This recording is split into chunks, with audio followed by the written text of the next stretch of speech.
we'll try to make the best of it. And so, like as Jarek said, we're now completely changing gears, and we're going to have this little field trip into theoretical linguistics. And I'm a graduate student at Harvard in theoretical linguistics. And as theoretical linguists, we're primarily concerned with creating a theoretical paradigm within which we can observe and account for the patterns that we, cross-linguistic patterns that we observe in different languages. And in doing so, we use data coming from different languages. And this project that I'm working on is, in a sense, unique because I'm using data coming from a Belarusian dialect to prove a theoretical concept, which is really unusual. It's just really unusual for theoretical linguists to use Belarusian data. There are various reasons for that. We can talk about that later. But in any case, let's move on. So yeah, we're going to talk about the properties of stress in one of the Belarusian dialects, namely, it's called the Aciuki dialect. And so, yes, the properties of stress in the dialect spoken in the villages of Maly Aciuki and Veliki Aciuki. That's the Kalinkovice region in the Homel province, and that's the southwestern dialect group. You can see the location over there. It's quite close to Mostar. And so we're going to talk about stress. So what is stress? We usually assume that word stress is signaled by several factors, and it's a combination of several factors. So it's a combination of vowel duration, intensity, and high pitch. That is, your stressed vowel is longer, higher in pitch and intensity than other unstressed vowels surrounding it. And the relative importance of these three factors for signaling stress varies from language to language. And in this Aciuki dialect we're going to talk about, it looks like something much more interesting is going on, because under certain conditions, the correlates of stress, so those three, duration, intensity, and pitch, can be realized on a vowel other than the etymologically stressed one. And the question then is, what is this phenomenon we're dealing with? Why is it that those correlates of stress are realized in a vowel different from the one that is usually perceived as stressed?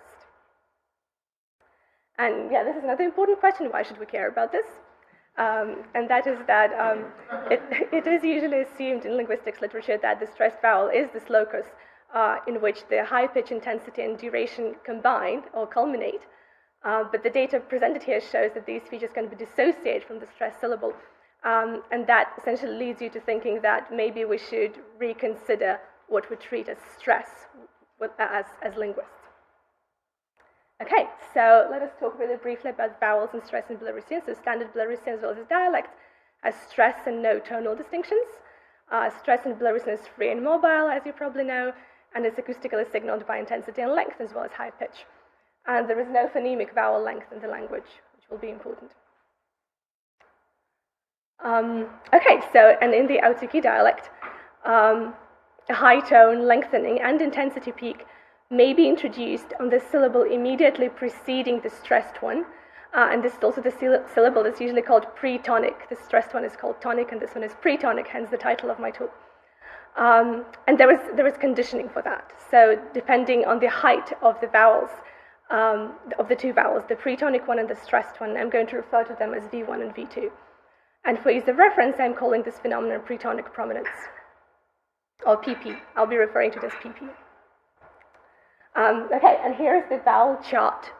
Essentially, the list of vowels that we have in this dialect is pretty standard for Belarusian.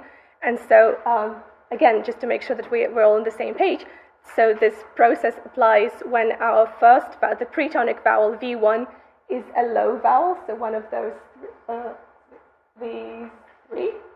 And your V2, the stressed vowel, is a high vowel, so one above that solid line in the table. And here are some examples. So we could just focus on the first one. I can try, I don't speak this dialect, but I can try reproducing how it sounds. So when you have a word like sister in accusative case, so sistro, in this dialect it sounds like sestro, whereas the nominative sister just sounds as sistra. So sestro versus sistra. And interestingly, this pattern is productive, so it applies to recent borrowings into the dialect, so lexics that is not native to Belarusian. Here I have a few examples.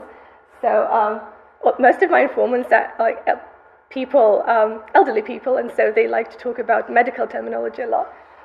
So that's why I have Stenocardia And Manocinque is actually a drug name, so it was, and that's the way they pronounce it in their dialect. Isosarbit, I think it's also a drug, and so they pronounce it as Stenocardia, Manocinque, and Isosarbit. I have some examples here, but we probably don't have the time to play the audio, but I hope you could hear it in the way I pronounced it, this phenomenon we're dealing with. Okay, and here is some of the data. So I collected fieldwork. I did fieldwork in the region. I collected some data over there. And so in 2 summers, so summers 2014 and summer 2015, I had 3 informants. They were speakers, all female speakers of the dialect in their 70s. And my data consisted mainly of narratives recorded in a quiet setting in their homes. Out of that acoustic data, I extracted 100. Oh, it should be 25 here. 100 tokens, so 75 tokens in which this phenomenon applies, and 25 tokens in which this phenomenon doesn't apply. And then I performed statistical analysis on it. So we can also have a close look at some examples. So these are just some of the tokens in which this phenomenon doesn't apply. And as you can see over here, as predicted, all of the parameters here are higher on V2, which is the etymological stressed vowel, so it should have all of those parameters higher, and here they are. And we're just going to zoom in over here. So this is a spectrogram, an acoustic spectrogram of this word. So what you can see over here, and it's poshetala in Belarusian, and so what you can see over here is that this is the stressed vowel, and you can see that it's longer in duration, so like this whole area over here is this vowel, as opposed to the pretonic vowel, which is really short in duration. And you can also see that this blue line over here, this is pitch. So you can see that pitch is low on the pretonic vowel, high on the stressed one. And the yellow line you can see here is intensity. And you can also see that intensity is, it spikes a little bit high over here, but it's still lower than intensity on the stressed vowel. So this is a trend we see in examples in which the Pretonic Prominence doesn't apply. Now what happens in cases where it does apply? So here are some examples, and again we're going to zoom in on one. So this is an infinitive verb udalit, to remove. And here, as you can see, the trend is completely different. So even though the stress falls on this vowel over here, you can see that it's the pretonic vowel that is much longer in duration. You can see this whole area of energy over here.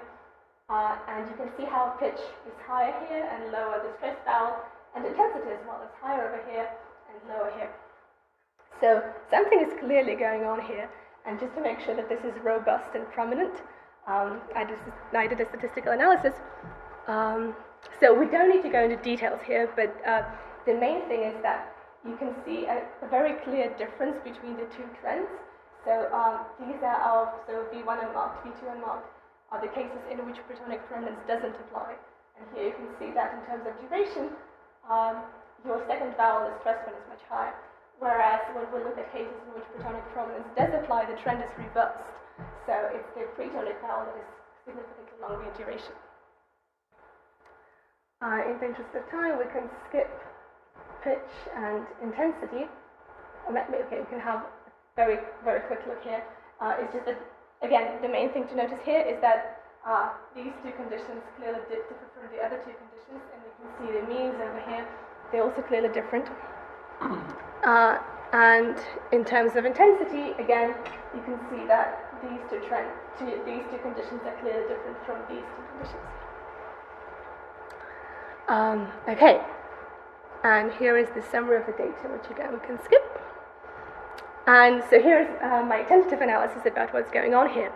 So I'm proposing that in this dialect, acoustic properties of stress do not culminate in a single syllable, but instead they're distributed within a stress window, which consists of 2 syllables. Okay. And crucially, this is not to say that there are 2 stresses in a given word. It's still the etymologically stressed syllable that bears stress, but its physical correlates can be distributed between the 2 vowels. And this is similar to the proposal of Williams, his account of Welsh stress.